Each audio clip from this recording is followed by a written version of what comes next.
The glory days of dogfight-focused flying games like Star Fox and Crimson Skies have seemingly come and gone. But what if there was a modern title that managed to capture the feeling of that intense aerial combat, while also introducing a surprisingly chill, atmospheric experience? This is Miles with Windows Central, and today I'm very excited to showcase such a game and give you an exclusive first look at beta gameplay for the Falconeer.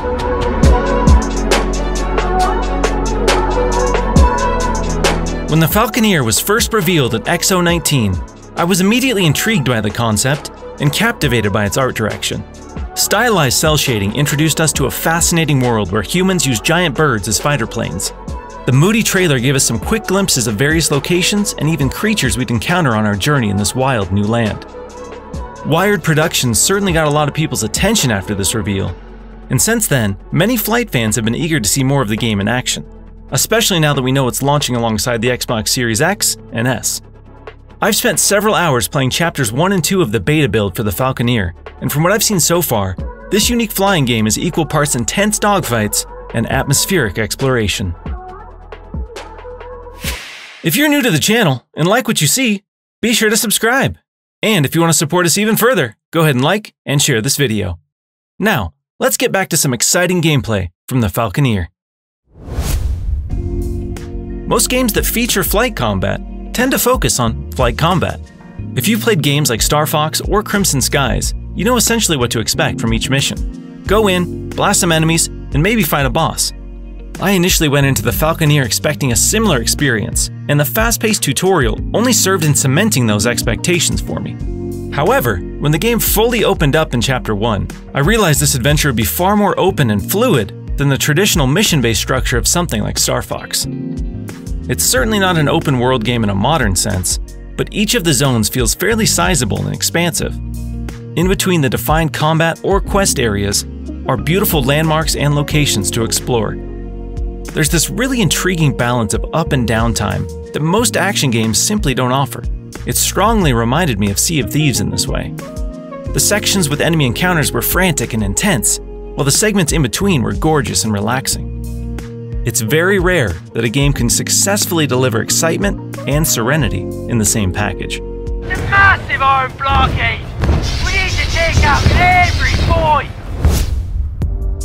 Another major design detail that impressed me during my time with the Falconeer was the sheer scope of mission variety.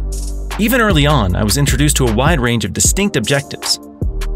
While some of them were more straightforward, like taking down a crew of pirate raiders with my wingman, others involved goals like retrieving precious cargo from wreckage and safely delivering it, or escorting an ally ship through hostile territory.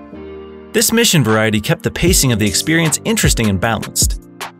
In a slower, more atmospheric game, there's always the worry that the gameplay loop may ultimately become monotonous or repetitive. But with the Falconeer, I really enjoyed the way I was gradually introduced to new mission types and game mechanics. So, while not every moment was necessarily action-packed, I was consistently interested to see where my missions would take me and what I might encounter on my travels. There seems to be a lot more here than simply aerial combat.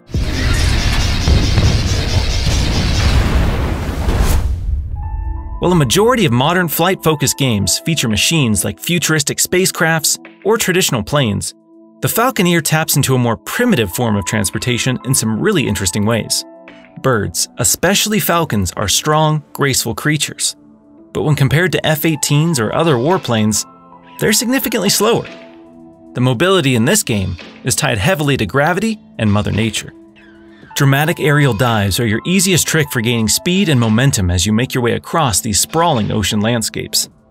There are also small air swirls that form just above the waves that assist in launching you airborne, in addition to powerful wind tunnels that'll give you maximum speed. Being aware of these useful aids is crucial to maintaining speed and mobility on your bird. These unique gameplay mechanics really help create an engaging and immersive experience. There's definitely an initial learning curve to understanding these forces of nature, but once these elements click, movement becomes so much more satisfying than simply flying another aircraft.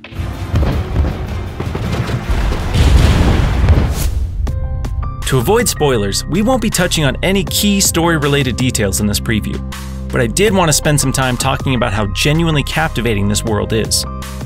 Not to keep recycling game comparisons, but many of my favorite aspects of the environment designs from Sea of Thieves can be found in the Falconeer. The nautical comparisons are a bit more obvious, but even the way this game handles landmarks can be compared to Rare's swashbuckling sandbox game. Dynamic weather and day and night cycles make this world feel vibrant and alive.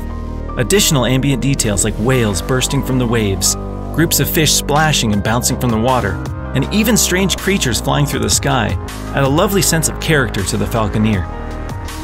I'm excited for players to experience the curious and cryptic story for themselves. But for now, I can confidently say I can't wait to uncover the mysteries of the deep and the origins of the Falconeers.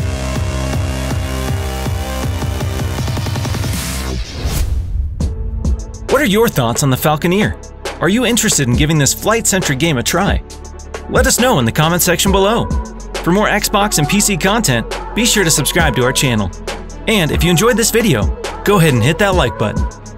Thanks so much for watching, and we'll catch you in the next video.